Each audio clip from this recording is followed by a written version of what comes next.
Hi. Okay. So for my objectives, I did add a bit more objectives and edit some of them. I edited some of them out and added new ones. So first one that I added, the system aims to extract data from an API and use it to build the recommendation system. The second one, the system aims to vectorize and enumerate the categorical data obtained from the API to make it fit for use in the system build. And the system aims to provide personalized hotel recommendations, based on the user's preferences, past behavior, and context. So these are the objectives. Now, for the relevant existing methods, I did expand on collaborative filtering, whereby I mentioned that collaborative filtering is a method that is implemented based on the user and item interaction.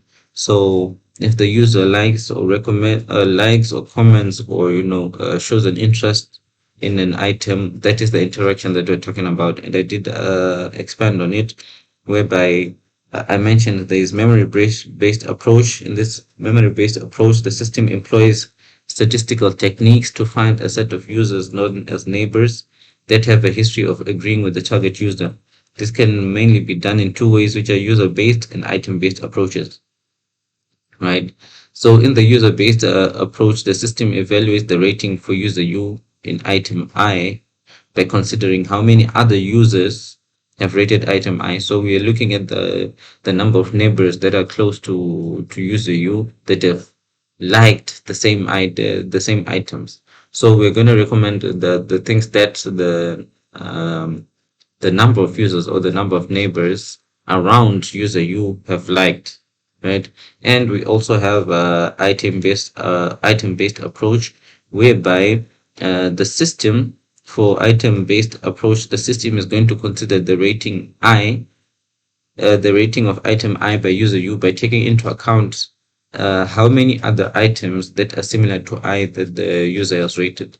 So when the system analyzes and finds the number of or finds other items that are similar to item I that the user has liked, the system is going to recommend those items to the user. Okay.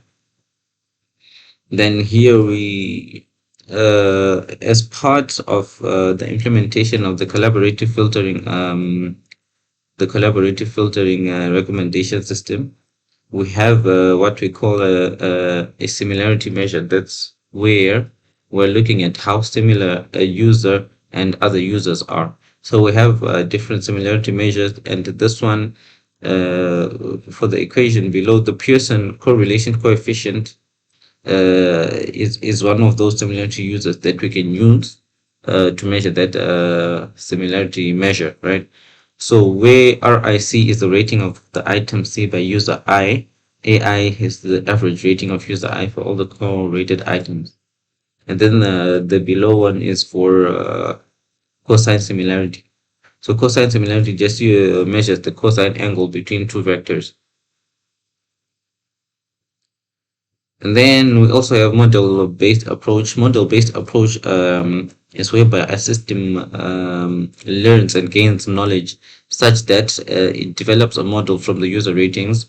The model learns and gains knowledge that allows it to act as a user and be able to rate items and recommend items. The model becomes it becomes a predictive model and can predict the new items the active user is most likely to be interested in, right? So we have different ways of implementing the model-based approach. We have clustering, we have matrix vectorization. We also have singular vector decomposition, and so forth, right?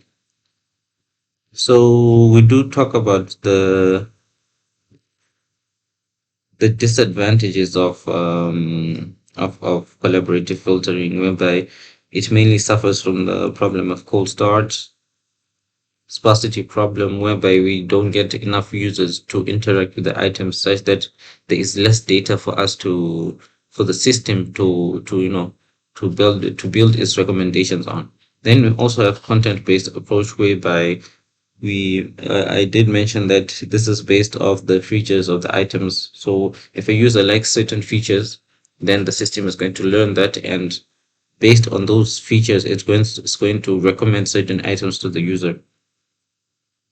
So we do have a lot of steps for content-based filtering, and uh, however, for content-based filtering, we also have a method of calculating the similarity. So here, down below is the equation for the cosine similarity. This is just a simplified equation for the cosine similarity, right?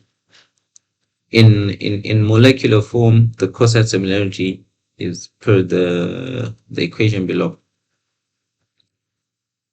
And now, and for the for the for the for the for the implementation of the system itself, we do have this flow chart that shows like the steps that are followed in building this system. So first one was data collection, then feature extraction, then similarity calculation, then recommendation algorithm, then evaluation, implementation, then results and discussion. So data collection, like I said, we are going to use data from the API. So that one is not in my case, I used the fetch request in JavaScript to get my data from the API. And then for feature extraction, since not all the data that we get from the API is relevant, so we have to filter the data. So I extracted certain features from that data, and those features are the features that I used to enumerate and to vectorize the data. And then we calculate the similarity calculation by using the cosine similarity as per the equation below. Yeah. And then after that, we have the recommendation, the algorithm itself. So based on the data that I got from the API, I chose data such as name, city, rating, amenities, type, and price to to base my algorithm or my recommendation based on these features. So, like I said, this fetch data, filter data for the implementation of the system, right? First I fetched my data. The second, I filtered my data to relevant data. And third, I implemented the term frequency inverse document frequency algorithm to factorize and numerate the vector, and then the cosine similarity, and then we got the recommendations. So for this, this is part of the results. This is when I fetch the data from the API, and then this is after I calculated the term frequency inverse document frequency. This is the results that I got. This is only the glimpse of the results. This is not all of them, but yes, this is the results. Thank you.